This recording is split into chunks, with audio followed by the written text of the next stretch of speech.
Welcome back, MTG Joe here. Today we are going to look at the metagame breakdown for the Timeless Best of 3 format. The folks in the MTG Eternal Discord and Timeless Reddit are hosting a free-to-play tournament this weekend on Saturday. So I'll link that in if you want to play in it. It's a community-run tournament. They do it for Historic and for Timeless. So I will give you that information if you want to play. It's a nice kind of community-focused event that gives some more competitive avenues for these lesser played formats that don't necessarily see paper play. But we're going to look at the data from Untapped. I will say there's not a lot of data this particular week. We had the Alchemy drop, which kind of starts the clock again on some of it. But a lot of the decks are congregating around Mox or Chrome Mox being the most prevalent new card introduced into the format. So we'll take a look, see what's being played. I will get all these deck lists linked in the video description so you can copy paste, and we'll go from there. Even just kind of seeing, usually we do the metagame breakdown in terms of popularity. The data is just not available right now. There's not a huge amount of matches. If we look like Bronze to Mythic for the period of February 11th to now, being March 14th, so about a month, there's 11,000 games. But if we're looking at the actual the last week or so, 10 days, Diamond and Mythic rank, there's only 1,800 games played. So relatively speaking, there's a dedicated community of folks who enjoy the format, but volume-wise, like even say, for example, comparing it to Alchemy, Alchemy is seeing more games played at the same kind of parameters. Comparing that to Historic, again, Historic is about 2 times the size there. So not seeing the same volume, actually curious. Yeah, Explorer's seeing, Explorer doesn't have the same cap, 3,200. So we're getting it around that same range. Kind of coming in with that. There's very low data. So we're kind of looking at it in that sense. But jumping into it, Esper Tempo, you can kind of ignore the overall win rates. Just keep in focus that these are high win rate decks. Some of these are likely driven by individuals playing the deck, given that the counts are there. But we have Esper Tempo, base blue deck, so it's your kind of Demiri-ish control base blue. You're splashing black for Psychic Frog in this list. White comes in for Swords to Plowshare and Fragment Reality.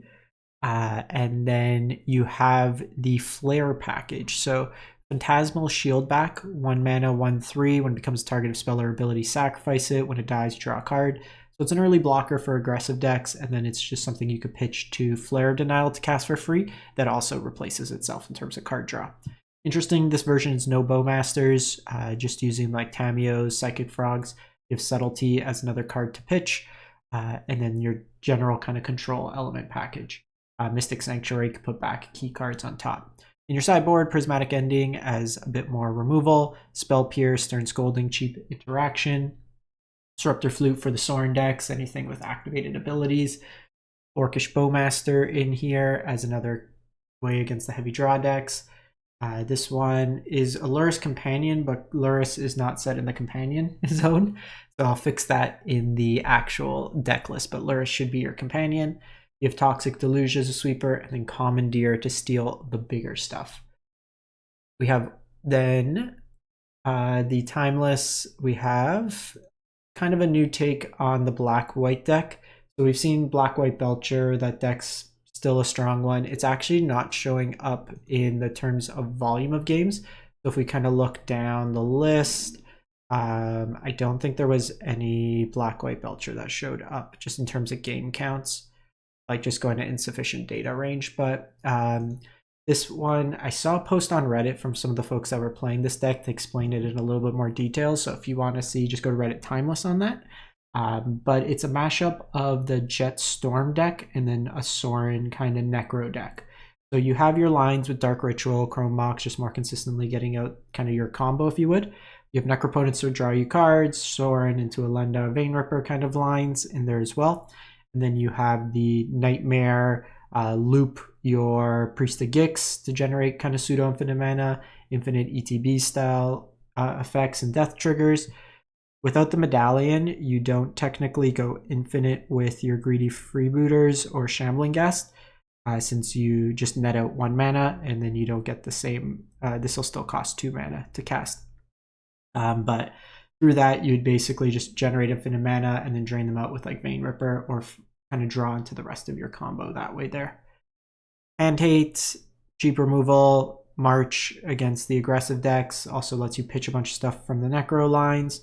Surgical for combo Graveyard Hate, Disruptor Flute for Hand Hate, or for combo Hate, activated abilities, stuff like that. This is symmetrical, so it will hit your own Sorin. Meat Hook as a sweeper. You have Westfold Rider, a creature that can be recycled to destroy artifacts or enchantments. Notably, this can only be activated as a sorcery, but there is no mana cost to it. You have Angel of Eternal Dawn, so it enters, becomes day, it can't become night, your opponent can't cast spells with mana value greater than the number of turns they've begun. So this allows you to kind of hamper, show and tell, stuff like that, that's trying to cheat out stuff early. And then Leyline against Belcher, anything that a lot of targeted discard, stuff like that. This one's a cool one. It's the Bright Glass Gear Hulk Birthing Ritual, kind of mid-rangey deck. So it's interesting to see some forms of more mid-range being introduced to the format, as opposed to just, you know, I try to combo you out on turn 1, which I feel like a lot of the format, at least from an outside looking in, is become. So similar to kind of the modern list, we see Overlord of Veilmerk, Solitude Lines. We don't have Aether Vial, we don't have Flicker Wisp, but the Overlords hitting like your Witch Enchanters could allow you for some lands. You have Dedicated Dollmaker as a blink effect for your big things, and then you have a way with like Birthing Ritual, you get Renegade Rallier. Renegade Rallier would be triggered from the Revolt, so then you could get something back. So it's just kind of a value engine deck. Juggernaut Peddler for Hand Hates, you have the Energy Package, some Deathrights in there, and a Bowmaster. Bright Glass Gear Hulk can find you your Deathrite Shamans, Guided Souls, Ocelots Pride, or Chrome Mox. So just helping you go up the chain and then replenish your 1-drops to start the chain again. And then in your sideboard, Tormod's Crypt for Graveyard Hate. This can also be tutored with Bright Glass. Deafening Silence for kind of Storm, combo Hate. Pithing Needle for activated abilities. Static Prison as removal. Can also be tutored by Bright Glass. Another Bowmaster for heavy card draw. You have White Orchid Phantom. This is good against Belcher decks. They don't have basics, so you kind of just Stone Rain them in the deck. And then Archon, again, is another reasonable card against Storm or anything playing a lot of non-basics. Then have pretty much stock Mardu Energy, including it here just to show, but nothing crazy innovative. We see the full set of Ragavan in here, 2 Peddlers in the main, 2 Bowmasters, 1 Nightmare. But again, nothing too crazy here. We see the same kind of sideboard options, Silence, Portable Hole Swords as removal, Nightmare for the grindier matchups that aren't doing exile, Flute for activated abilities, Juggernaut Peddler is another hand hate option. We then go to Mono Blue Belcher. So this deck here, basically playing a whole bunch of MDFCs. You have Chrome Mox that can help you get ahead early. You have lines of Show and Tell into Omniscience. You have Show and Tell into Belcher. Stock Up being played, just another way to help you dig for the combo. Flare Denial, similar with a bunch of cheap blue creatures that help you dig. You can Show and Tell Fae of Wishes line with Approach the Second Sun as your win condition. And then even just sometimes commandeering your opponent's spells can be impactful. Hullbreaker is another target that you can use for your Show and Tell lines. If you have Omni in play, the Waterlog Teaching can tutor up the Hullbreaker. So there's a lot of lines to kind of play, but basically you're trying to cheat, play stuff out, and then use Belcher or Hullbreaker as a primary win condition. Chalice of the Void can be brought in against like 1 mana spells. You kind of skip the 1 mana slot. In a pinch also can be used as 0 if needed. But with 0, I believe it would counter the Omniscience, so you're probably doing this more as 1. Flusterstorm as cheap counters, pairing up with Spell Snare, Stern Scolding as relevant. Born Upon the Winds lets you win through Shieldred or Bowmaster triggers. Defense Grid against heavy counterspell or interaction decks. Leyline of Sanctity for heavy discard or Belcher Mirrors. Approaches your win condition. And then where we have like the White Orchard, decks or things that are blowing up your lands, you can have the Mountain to be sideboarded in. You could go with the Rebecca Guay art, you can go with the Avon art, but that one's up to you to style it. We then have a traditional kind of Show and Tell, so this is the Sultai variant. Dark Ritual, Veil of Summer to help protect. You have assembled a team to dig for the combo.